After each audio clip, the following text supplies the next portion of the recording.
श्री कृष्ण। हर हर महादेव। आप सभी भाई बहन का हमारे YouTube चैनल में बहुत बहुत स्वागत है। रविवार के दिन का बहुत ही विशेष महत्व होता है। रविवार के दिन जो भी व्यक्ति भगवान सूर्य नारायण की पूजन करते हैं, आराधना करते हैं, उनकी सभी मनोकामना भगवान पूरी कर देते हैं।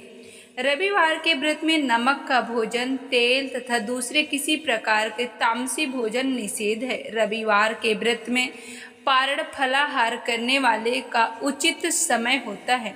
सूर्य का प्रकाश रहते ही भोजन कर ले। यदि निराहार अवस्था में सूर्य अस्त हो जाते हैं तो दूसरे दिन सूर्य उदय होने पर सूर्य के दर्शन कर अर्घ देकर भोजन करें। व्रत में फलाहार या पारण भोजन एक से अधिक बार नहीं करना चाहिए।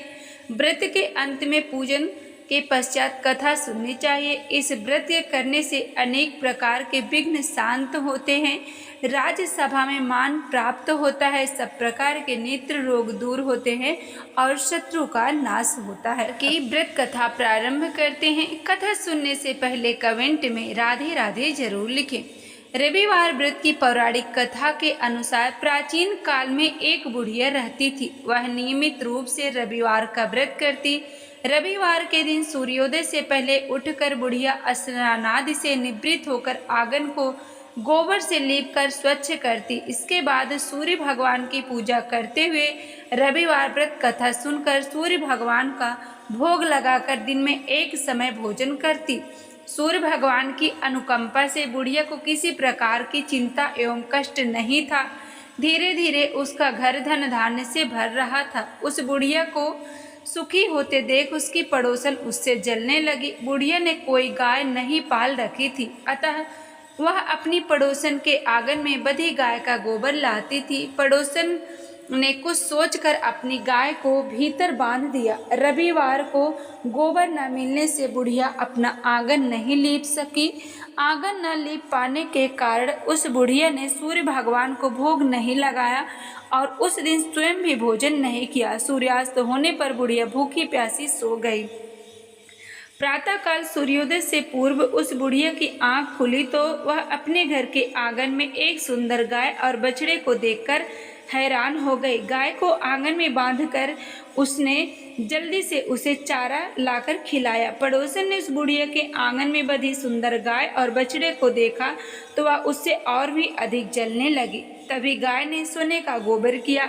गोबर को देखते ही पड़ोसन की आंखें फट गई। पड़ोसन ने उस बुढ़िया को आसपास ना पाकर तुरंत उस गोबर को उठाया और अपने घर में ले गई तथा अपनी गाय का गोबर वहां रख आई। सोने का गोबर से पड़ोसन कुछ ही दिनों में धनवान हो गई। गाय प्रतिदिन सूर्योदय से पूर्व सोने का गोबर किया करती थी और बुढ़िया के उठने से पहले पड़ोसन उस गोबर को उठा ले जाती थी। बहुत दिनों तक बुढ़िया को सोने के गोबर के बारे में कुछ पता नहीं चला। बुढ़िया पहले की तरह हर रविवार को भगवान सूर्य देव का व्रत करती रही और कथा सुनती रही, लेकिन सूर्य भगवान को जब पड़ोसन की चालाकी का पता चला तो उन्होंने तेज आंधी चलाई। आंधी का प्रकोप देखकर बुढ़िया ने गाय को घर के भीतर बांध दिया। सुबह उठकर बुढ़िया ने सोने का गोबर देखा तो उसे बहुत ही आश्चर्य हुआ। उस दिन के बाद बुढ़िया गाय को घर के भीतर बांधने लगी। सोने के गोबर से बुढ़िया कुछ ही दिन में बहुत धनी हो गई। उस बुढ़िया के धनी होने से पड़ोसन बुरी तरह जलने लगी और अपने पति को समझा बुझाकर उसे नगर के राजा के पास भेज दिया। सुंदर गाय को देखकर राजा बहुत खुश हुआ।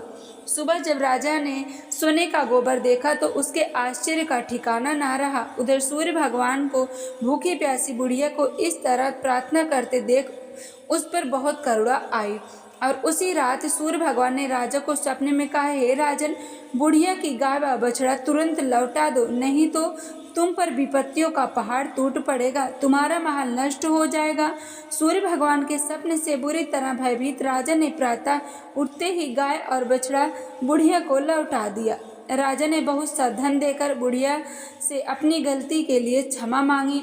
राजा ने पड़ोसन और उसके पति को उसकी इस दुष्टता के लिए दंड दिया। फिर राजा ने पूरे राज्य में घोषणा कराई कि सभी पुरुष और स्त्री रविवार का व्रत किया करें। रविवार का व्रत करने से सभी लोगों के घर में धन धान्य भर गए। गांव में चारों तरफ खुशहाली छा गई। स्त्री पुरुष सुखी जीवन यापन करने लगे। सभी लोगों के शारीरिक कष्ट दूर हो गए। तो जो भी व्यक्ति इस पावन पवित्र कथा को रविवार के दिन सुनते हैं और रविवार का व्रत करते हैं, भगवान सूर्य नारायण को अर्घ्य देते हैं, उनकी सभी मनोकामना पूरी हो जाती है। जो भी भाई बहन चैनल पे पहली बार आए हैं, अभी तक आपने चैनल को सब्सक्राइब नहीं किया तो सब्सक्राइब जरूर करें, ताकि इस तरह की जो भी वीडियो हो, पावन पवित्र कथा, धार्मिक कथा, हम सबसे पहले आपके पास पहुंचा सके। कमेंट में राधे राधे जरूर लिखें।